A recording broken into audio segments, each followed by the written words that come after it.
সম্প্রতি আরব আমিরাতে ভয়াবহ জলোচ্ছ্বাসের কারণে ব্যাপক ক্ষয়ক্ষতি হয়েছে, জীবনযাত্রা অনেকটা থমকে গেছে। অনেকে বলছেন আরব আমিরাতের নানাবিধ অপরাধের কারণে এটি আল্লাহর গজব হিসাবে আপতিত হয়েছে। এ সম্পর্কে আপনার মন্তব্য কী?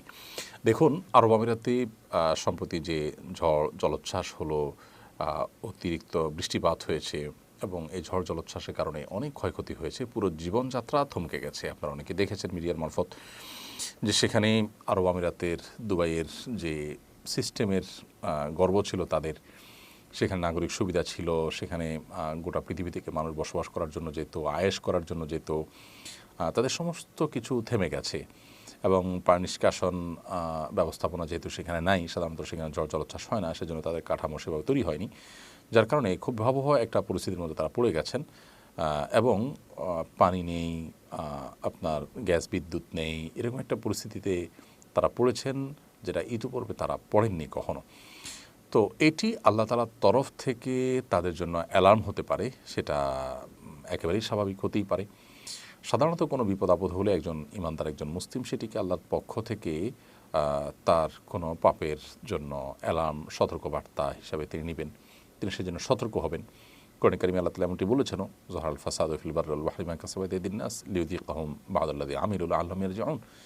স্থলে জলে যে সমস্ত ব্যত্যয়, ফাসাদ, সমস্যা তৈরি হয়, এগুলো মানুষের হাতের কামাইয়ের কারণে হয়ে থাকে, যাতে করে মানুষ ফিরে আসতে পারে, সংশোধন হতে পারে, সে সুযোগ আল্লাহ তাআলা তাদেরকে দেন, অ্যালার্ম দিয়ে থাকেন।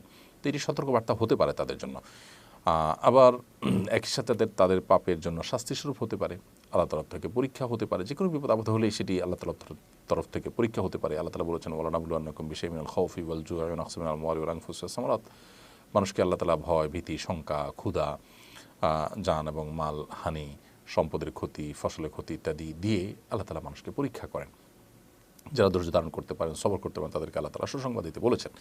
তো এটি পরীক্ষা যেমন হতে পারে, সতর্কবার্তা হতে পারে, পাপের প্রায়শ্চিত্ত হতে পারে। এটি ঠিক যে কোনো মানুষ যখন পাপাচার করে, সীমা ছাড়িয়ে যায়, আল্লাহ তাআলা একসময় না একসময় তাকে পাকড়াও করেন। এই পাকড়াও কি সেই পাকড়াও? সে পাকড়াও হতে পারে, আবার জাস্ট অ্যালার্মিং হতে পারে। আসল এবং ভাবা পাকড়াও সেটা আল্লাহ তাআলা আরও পরে করতে পারেন, দুনিয়াতে করতে পারেন, দুনিয়াতে না করে আখিরাতে একসাথে করতে পারেন, সেটা একান্তই আল্লাহ তাআলার ইলমে আছে।